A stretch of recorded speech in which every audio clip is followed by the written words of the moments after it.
Quero falar hoje desse livro. O livro que você gostaria que seus pais tivessem lido e seus filhos ficarão gratos por você ler, de Philippa Perry.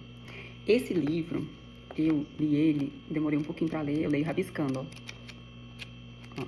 Li ele todo. É um livro muito completo e aprofundado em várias questões emocionais.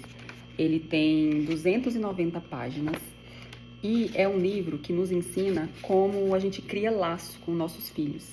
Ele é um livro que mostra que a nossa criação afeta a nossa postura como pais e tem muitos erros que a gente não gostaria de cometer, mas não sabe como fazer. Então tem vários estudos e ela ensina como podemos fazer isso da melhor maneira, porque não tem como a gente não causar rupturas nas nossas relações, com o marido, com o filho principalmente, mas tem como a gente repará-las. O que é importante, que a gente erra, mas a gente pode consertar o nosso erro, reparar uma ruptura, porque simplesmente não fazer isso que é o agravante. Simplesmente causar uma ruptura na relação e não corrigir. Mas se a gente vai lá, erra e corrige essa ruptura, tem grandes chances dos nossos filhos crescerem saudáveis em relação a sentimento, a emoção. Ela começa o livro falando: vestir, alimentar, dar banho, colocar na cama. E muitas vezes a gente acha que ser pai e mãe é isso: vestir, alimentar, dar banho, colocar na cama. Só que é muito além disso. Ela mostra também que existe o ponto de vista da criança, não só o nosso. Que muitas vezes os nossos bloqueios de infância faz com que a gente não tenha aceitação com toque, com carinho, com a opinião da nossa criança. E ela fala também que quando tiver um problema, a gente não ficar olhando para a criança como um problema, como a criança fosse o problema, mas sim olhar para a nossa relação, porque a maioria das vezes a resposta está aí, na nossa relação com a criança. Mesmo a gente descontando raiva neles, não dando atenção suficiente, sendo negligente algumas vezes, quando ficamos indisponíveis, ou por outro lado também nos fundimos a eles, nos identificamos até demais e queremos falar por eles muitas vezes, ou mesmo que a gente exija muito, ainda assim a gente cria laço com eles e eles com a gente. Só que como a gente torna esse laço melhor e mais forte? É reparando as rupturas, agindo com sinceridade, com coragem. Tem uma parte aqui interessante que fala assim, ó: as crianças aprendem a gratidão real quando é mostrada para elas. Isso começa com você aceitando aquela xícara de chá de faz de conta, que elas oferecem por horas a fio. Essas horas não são desperdiçadas, são horas investidas. Acredito que para ensinar a criança o valor do dinheiro, precisamos primeiro ensinar o valor das pessoas. As crianças aprendem seu comportamento pela forma como são tratadas. Só aprendem a dizer por favor e obrigado quando demonstramos gratidão e respeito por elas também. A partir disso, elas podem incorporar esses sentimentos. Se você simplesmente treina seus filhos a dizer essas coisas, eles podem nunca aprender a senti-las.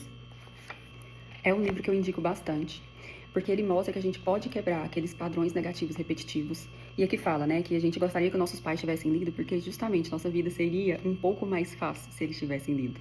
Mas também temos que pensar que foi uma grande oportunidade da gente entender o que é bom e o que é ruim. E agora nós, com a consciência, podemos quebrar esses padrões e fazer o melhor pelos nossos filhos, porque eles serão uma geração em que nós teremos instruído melhores do que fomos instruídas. E assim, passar isso para a geração deles. Uma coisa interessante que ela fala é que os filhos fazem a gente se lembrar fisicamente das emoções que a gente sentia quando estava num estágio parecido o desenvolvimento deles. E que acontece de muitos pais se afastarem dos filhos na mesma idade em que os pais deles deixaram de ser presentes na vida deles. Então, os pais têm um distanciamento emocional, às vezes não físico, de sair de casa, de se separar, mas tem um distanciamento emocional dos filhos na mesma fase em que aconteceu algo parecido. E que a gente pode trocar isso. Todo o amor que a gente gostaria de ter recebido, a gente pode dar para eles. Porque o que não pode ser deixado como herança é o medo, o ódio, a solidão e o rancor. E o que realmente importa? Que a gente esteja sempre à vontade com nossos filhos e que eles se sintam seguros com a gente. E que eles saibam que a gente faz questão de estar com eles. E que palavras são a menor parte disso. A maior parte é com afeto, com atenção, com toque, com disposição, com respeito. Respeito pelos seus sentimentos, pela sua interpretação de mundo, pela pessoinha deles.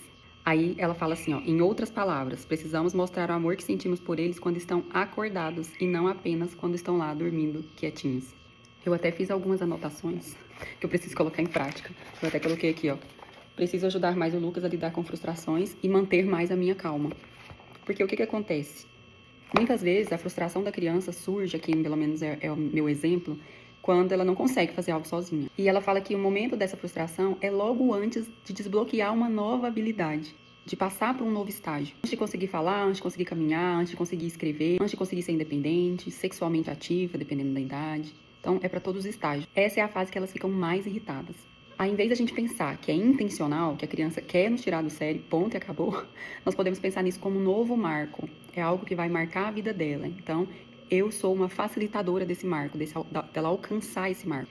Porque é importante que ela fala que ninguém iria escolher ficar com raiva, agitada. Não é uma sensação que as pessoas querem ter. Então a gente tem que ter, assim, um olhar de compaixão de que não é intencional, não é para nos tirar do sério, porque precisam de ajuda e emocionalmente não conseguem se expressar. Não é só eles, nós também como adultos, nós mostramos o nosso pior lado logo antes da gente passar pro obstáculo seguinte na nossa vida. Em vez da gente classificar eles como mal, criança birrenta, nossa, é muito birrento, é muito intolerante, que a gente seja um facilitador, que a gente ajude eles a se ajudarem. Tem uma parte interessante que ela fala também que tem uma fase que nós seremos adultos ao mesmo tempo que eles serão adultos. E se a gente tiver feito a nossa parte, dado o nosso melhor e criado um laço forte com eles, quando chegar a nossa vez de agir como criança de novo, que é quando a gente vai se tornar idosos, eles vão estar preparados para lidar com a gente. E a gente vai ficar em paz de deixar eles serem adultos. E isso vai tornar mais fácil a vida de todo mundo.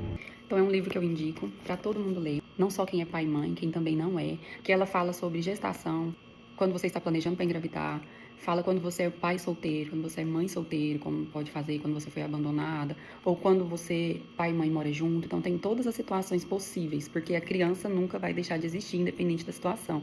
Então ela explica assim como lidar com todas as fases e com todas as situações possíveis.